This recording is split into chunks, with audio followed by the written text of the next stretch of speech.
හරි 9 වෙනි ගාන පුතාලා බලන්න ගාන හොඳට කියවන්න. සෝඩියම් සල්ෆේට් සහ සිල්වර් ක්ලෝරයිඩ් සෝඩියම් සල්ෆේට් සහ සෝඩියම් ක්ලෝරයිඩ් මිශ්‍රණයකින් ග්‍රෑම් 2ක් තමයි AgNO3 එක සිල්වර් නයිට්‍රේට් එක ප්‍රතික්‍රියා කරවන්නේ. මෙතන පුතේ වැදගත්ම දේ තමයි මේ ප්‍රතික්‍රියා දෙක. ඉතින් මේක බැරි එක ගැන ඔයාව රියෙන්න එපා. ඔයා විභාග ලියන්න කලින් 6 වෙනි පාඩම ඉගෙන ගන්නවා. ඒකෙදි මේ ප්‍රතික්‍රියා ගැන ඔයා මාස්ටර් වෙනවා. ඒත් අපි ප්‍රතික්‍රියා කියලා කතා කරමු. පුතේ සෝඩියම් ක්ලෝරයිඩ් එක්ක ප්‍රතික්‍රියාව සිල්වර් නයිට්‍රේට් අපි කලින් එකේදී ලිව්වා.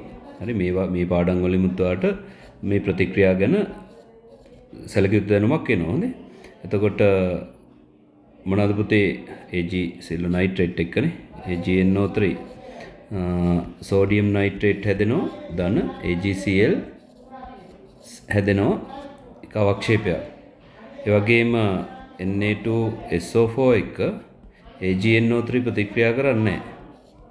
හරි මෙහෙම ප්‍රතික්‍රියාවක් නැහැ. ඒක නිසා AgNO3 එතෙන්ට වැය වෙන්නේ නැහැ. රයිට්. අපි ඉස්සෙල්ලා වාගෙම අපෙන් අහන්නේ සෝඩියම් සල්ෆේට්නේ ප්‍රතිශතය හොයන්න කියලා. අපි මේකෙදී x කියලා ගමු සෝඩියම් ක්ලෝරයිඩ්. මොකද එයා තමයි ප්‍රතික්‍රියා කරන්නේ. හරි m NaCl සමානයි x කියලා ගමු. එතකොට m Na2SO4 සමානයි 2 ඍණ x වෙනවා. හරිනේ 2 ඍණ x වෙනවා. එතකොට කැපිටල් M සෝඩියම් ක්ලෝරයිඩ් අපි කලින් හෙව්වා 58.5 ග්‍රෑම් මවුලයට. හරි එතකොට මෙයාගේ තොරතුරු අවශ්‍ය නැහැ. එතකොට NaCl කියන්නේ පුතේ x බෙදීම 58.5යි මවුල. රයිට් එතකොට ඊළඟට අපි මොකද ලිව්වේ NaCl into AgNO3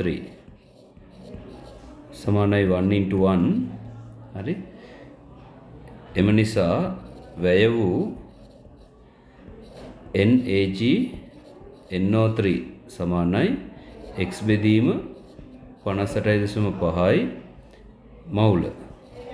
හරි එතකොට මේක සමානයි කියලා තියෙනවා අපිට මෙතනදී AgNO3 0.2m 50ක් වැය වුණා කියලා. හරි මේකම සමානයි 0.2 මවුල ඝන ඩෙසිමීටරයට වැඩි කිරීම කීයද 0.2න් 50ක් වැඩි කිරීම 50 වැඩි කිරීම 10 ඍණ 3යි ඝන ඩෙසිමීටර. හරි ඊළඟට අපිට සූත්‍රය එනවා පුතේ x බෙදීම 58.5 සමානයි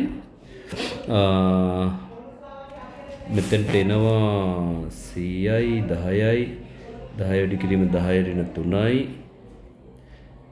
එක වැඩි කිරීම 10 ඍණ 2යි 0.01යි කියලා එනවා. එතකොට x කෙලින්ම අපිට එනවා පුතේ 0.5යි 8යි 5යි කියලා. හරි මොකද ග්‍රෑම්. එතකොට දැන් ඉතුරු කොටස හදනවා අපි අපිට ඕනේ සෝඩියම් සල්ෆේට්නේ m Na2SO4 සමානයි 2 ඍණ 0.5යි 8යි 5යි ග්‍රෑම් සමානයි කීය දෙන්නේ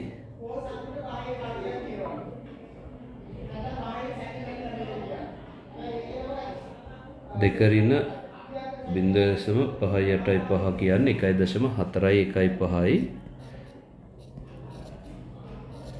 ග්‍රෑම්. එතකොට ස්කන්ධ ප්‍රතිශතය තමයි අහන්නේ percentage W බෙදීම W සමානයි 1.4යි 1යි 5යි ග්‍රෑම් බෙදීම 2යි ග්‍රෑම් වැඩි කිරීම 100 සමානයි මේකට උත්තරේ එනවා 70.75යි 100ට කියලා. ස්කන්ධ ප්‍රතිශතය ඔයගොල්ලොත් හොයන්න. හරිනේ. හරි ඊළඟ ප්‍රශ්නට යන්න.